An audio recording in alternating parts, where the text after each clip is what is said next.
궁금한 게 있습니다. 많은 성형외과 시행하는 광대 수술법을 보면 크게 두 가지로 나뉘는 것 같다고 느꼈습니다. 하나는 광대 체부 골편을 제거하고 단차 없이 고정한 것과 하나는 체부 광대 절골 후에 슬라이딩해서 밀어넣어 약간의 계단이 생기는 방식. 이 두 가지를 동시에 진행하는 방법도 있는 것 같고요. 광대가 제광대가 이렇게 있잖아요. 근데 이걸 이렇게 들어서 본다고 생각해 보세요. 여기가 체부예요. 그러면 체부를 잘라서 이렇게 줄이는 방법이 있고요. 단차 없이. 또는 절골만 해서 이렇게 밀어넣는 방법이 있다는 뜻이에요. 지금 질문 주신 내용이. 물론 그 둘 다를 사용할 수도 있겠고. 근데 요 두 가지 방법의 차이는 사실 의미는 없어요.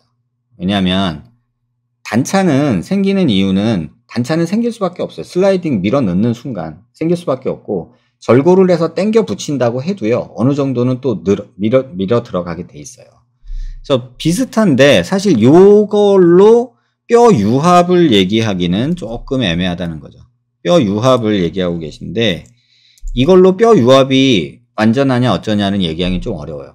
이론적으로야 접촉 면적이 늘어나면 뼈가 잘 붙겠죠. 근데 밀려 들어가면 슬라이딩이 됐다는 거는 이렇게 돼 있으면 이렇게 된 거니까 접촉 면적이 줄어들겠죠. 그러니까 이만큼 만나던 애들이 요만큼 만나는 거니까 접촉 면적이 요거밖에 안 되니까 또 뼈가 덜 잘 붙겠죠. 그렇게 생각할 수는 있죠. 하지만 현실에서는 그렇진 않아요. 왜냐면은 이렇게 잘라서 밀어다 넣으면은 이렇게 생긴 뼈가 잘린 다음에 이렇게 붙을 수도 있잖아요. 또는 위에만 붙어 있고 안에는 비어 있을 수도 있어요. 그러니까 그런 문제들이 있어요. 이렇게 붙어 있을 수도 있고요. 보이시나? 이거 나중에 한번 제가 CT 갖고 한번 모의 수술하는 걸로 보여드릴게요. 뼈가 이렇게 붙을 때 제일 좋거든요. 접촉 면적이 많으니까. 슬라이딩 하려면 이렇게 되죠. 그럼 접촉 면적이 요거밖에 안 되니까 좀 덜 잘 붙겠죠. 근데 이렇게 있다고 해도 이렇게 돼 있을 수도 있어요. 그죠? 또 이렇게 돼 있을 수도 있어요. 그러니까 이런 차이들이 있어요. 그래서 그걸로만 판단하지 마시고. 그래서 요걸로 뼈 유합을 뭐 논하기는 조금 어렵지 않나 라는 생각이고 1개월부터 6개월 정도 지나면 CT가 거의 절골설조차 안 보일 정도로 유합이 되는 것 같습니다. 방법의 문제가 아니고요. 그런 경우가 있어요. 저도 아직 어떤 경우에 그런지 어떤 경우에 안 그런지 모르겠어요.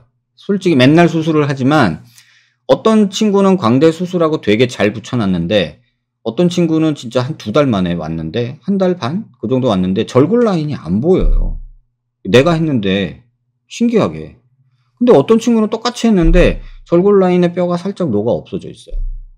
물론 차겠지만 그런 거 보면 이거를 꼭 수술 방법으로 구분할 건 아닌 것 같아요. 그러니까 환자의 영양 상태, 그 다음에 수술 후의 움직임, 뭐 여러 가지 남자, 여자, 뭐 변수가 너무 많아서 그거를 명확하게 뭐 때문에 절골 라인이 뭐 어쩌다 이런 생각은 안 했으면 좋겠어요. 그리고 절골 라인이 없는 경우는요. 병원에서 광고하긴 좋죠. 나 수술 이렇게 잘해 라고. 하지만 절골 라인이 없는 경우는요. 굉장히 드물어요. 오히려 그게 이상한 경우라고 저는 생각을 할 정도로 절골 라인이 안 보일 정도로 뼈가 한두 달에 붙었다? 그건 잘못됐다고 생각해요.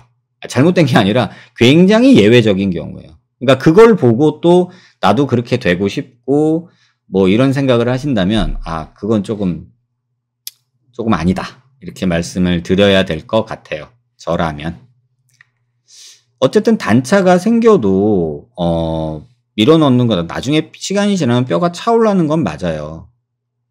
근데 이것도 케바케죠. 이렇게 붙어 있으면 좋은데 이렇게 틀어져 있는 경우도 있어요. 그래서 마치 이렇게 보면 붙어 있는 것처럼 보이잖아요. 근데 실제로 보면 이렇게 있는 경우도 있다는 얘기예요. 전에도 제가 CT에서 보여드렸지만 뒤에 아마 사진 하나 있을 거예요. 그런 경우가 있어요. 그래서 뼈 전달면끼리 조금의 접촉도 없이 완전히 계단 형태로 포개져서 고정된 광대뼈도, 그러니까 이런 데는 아치 쪽은 그렇게 수술하는 데 많죠. 제가 말씀드렸잖아요. 광대뼈 아치 줄이는데 아치뼈 두께는 5, 6mm예요, 보통. 근데 나 8mm 줄여줄게 이런 병원들 있잖아요. 그러면 5mm 뼈끼리 이렇게 있는데 얘를 8mm를 줄여요. 그러면 2, 3mm 뜨는 건 당연하잖아요. 그럼 붙을까? 라는 생각을 하는 게 일반적이죠.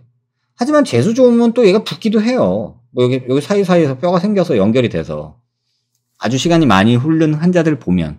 근데 불안하잖아요. 안 붙으면. 그래서 저 같은 경우는 아치를 얼마나 줄일 수 있어요? 라고 말하면은 뼈 두께가 제가 안전하게 줄여드릴 수 있는 범위예요. 거기서 조금 욕심 부리면 조금 안 붙을 수도 있어요 라고 말씀드려요. 그래서 안전하게 붙이려면 최소한 5mm 뼈, 5mm 뼈가 있으면 요 정도까지는 만들어 놔야 돼요. 그래서 얘네끼리 만나게는 해놔야 돼요. 이렇게 해버리면 얘네들이 만나기가 쉽지 않아요. 의학적으로는 어떻게 표현하냐면요. 한 2, 3mm 갭은 시간이 많이 지나면 2, 3년, 3, 4년이 지나면 그 사이에 뼈가 생길 수 있다라고 얘기를 해요. 근데 그것도 케바케죠. 안 생기는 사람도 있고 정말 굉장히 많이 잘 생기는 사람도 있어요. 그러니까 그렇게 생각하셔야지 뭐 1, 2년이 아니에요. 이거는. 우리가 CT 봐서 뼈가 쫙 하얗게 생긴 것까지 보려면 제가 보면 한 3, 4년은 걸리지 않나 싶어요. 최소한 1, 2년. 그리고 뭐 CT로 보이는 거는 아니죠.